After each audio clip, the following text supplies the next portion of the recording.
Hey guys, today I'm bringing you my operator tier list as of Operation Parabellum post mid-season reinforcements.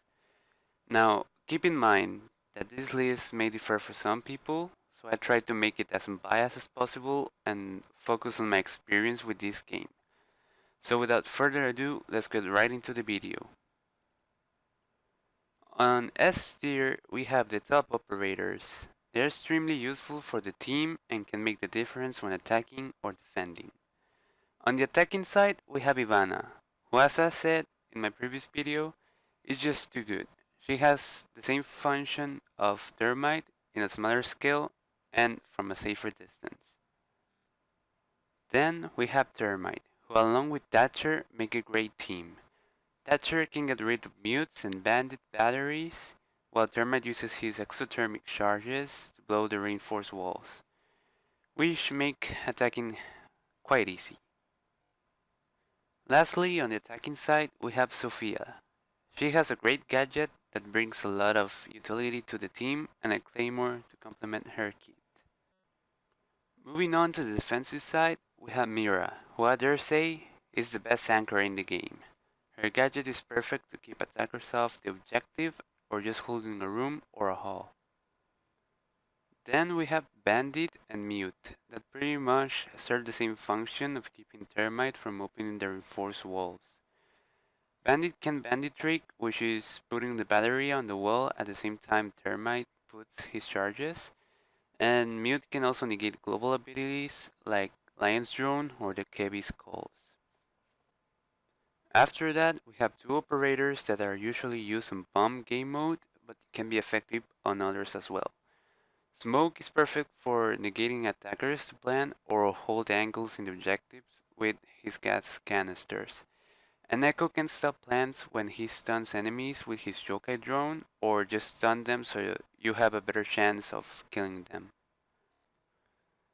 Moving on to the A tier, we have very good operators. Some are even good alternatives for the S tier ones. So let's start with the face of Rainbow Six Siege, Ashe. I was debating on putting her on the S tier, but I think Sophia has just a tiny bit more utility, mainly because of her claymore and because her charges explode immediately. But overall, Ashe is an excellent operator, especially since she's a 3-speed operator. After that, we have Sledge and Buck, who have pretty much the same use, just at a different scale. Sledge has to come near walls to open them, as well as destroy barbed wire and evil eyes with his hammer. And Buck is mainly used for opening walls and vertical gameplay at a safer distance.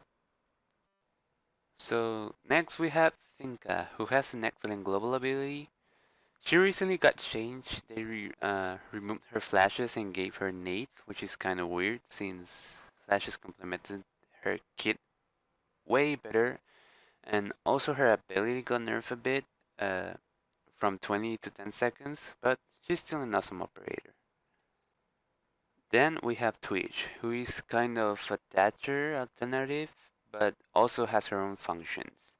She can open mirrors, destroy cams or gadgets in prep phase, but has to keep her drone safe from being shot, so it's a fair trade. Also, her gun in my opinion is the best in the game. Finally, from the attackers we have Jackal, who is arguably the best anti-roamer in the game.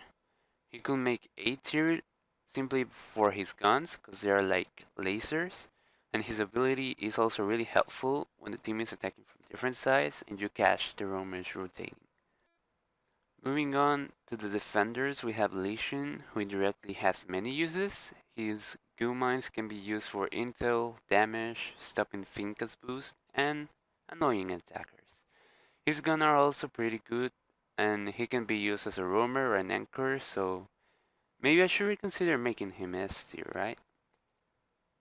Now, Vigil is considered by many the best roamer in the game for his ability of cloaking himself to drones, and I agree.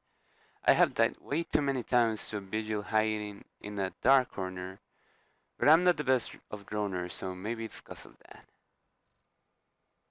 Now, Valkyrie in the hands of a dedicated player could possibly be S tier. Her camps can be spotted because of the blue glow, but they're incredibly hard to find during daytime or when hidden on the right spots. Her gun is alright, but could be better.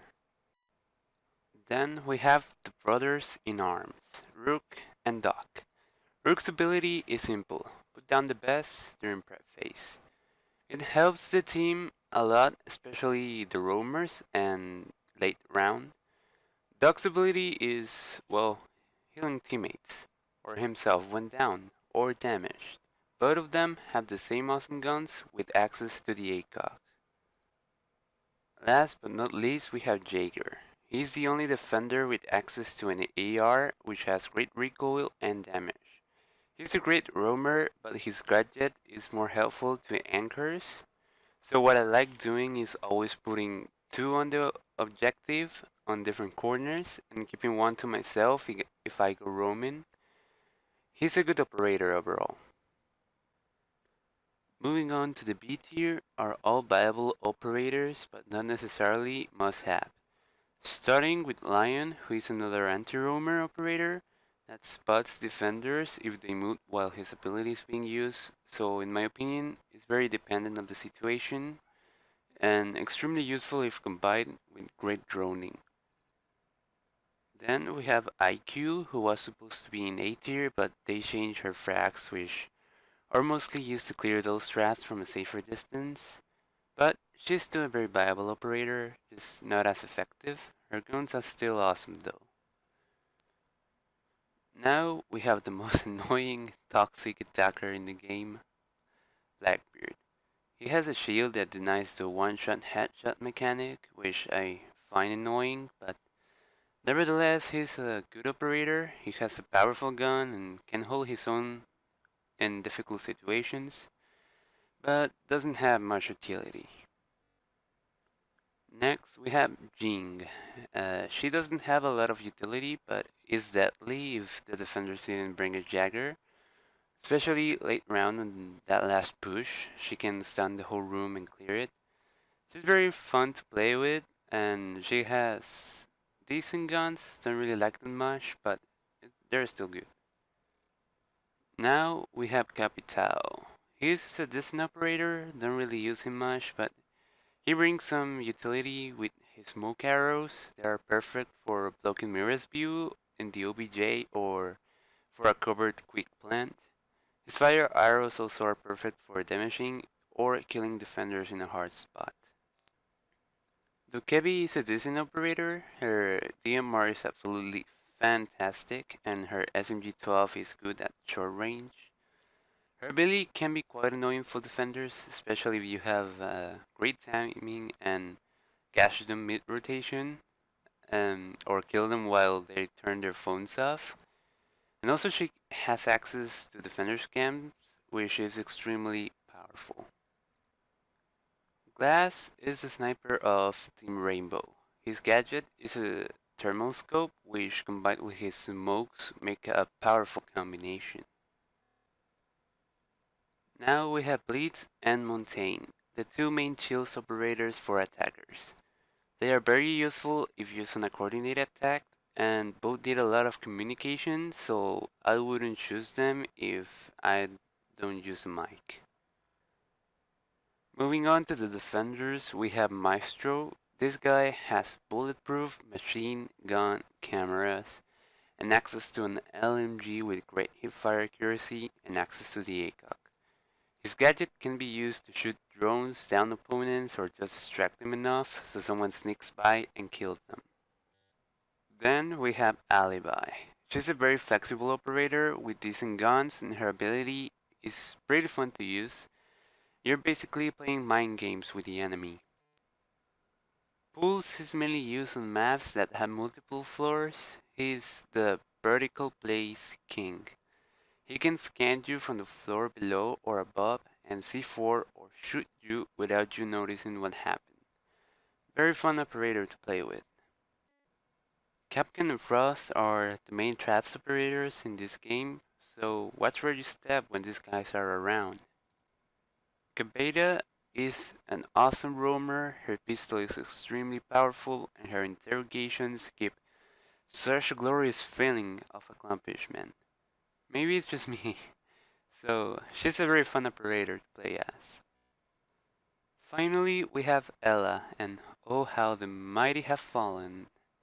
She went from the stronger defender to just a viable operator. Her gun received a massive nerf, her mines received a nerf, they removed her impact so it's really hard to roam with her. She's still fun to play as, but really think they should at least fix her recoil. And finally, we have the C tier. These operators are still kind of viable, but I think they need some love from Ubisoft. On the attacker side, we have Fuse, who in a coordinated team is powerful, but on his own is pretty much a random game. His gadget is good for downing opponents or clearing rooms of gadgets, but his guns are really what made me put him on the C tier. I think the AK should get a bit less recoil and maybe his gadget should get a bit more damage. I don't know, but for me he needs some love. On the defenders we have the Lord Tashanka. Don't think they will ever fix him since he's like the meme defender, but I still have some hope. Castle, in the other hand, is useful and make the attackers waste some utility, but I think that's just not enough. I think his ability needs a buff in some way, and maybe even give him a more appealing gun than the UMP. And well, I think that's all. Again, this list may be different from some people, so I'm open for debate in the comments. Thank you for watching, and I'll see you on the next one.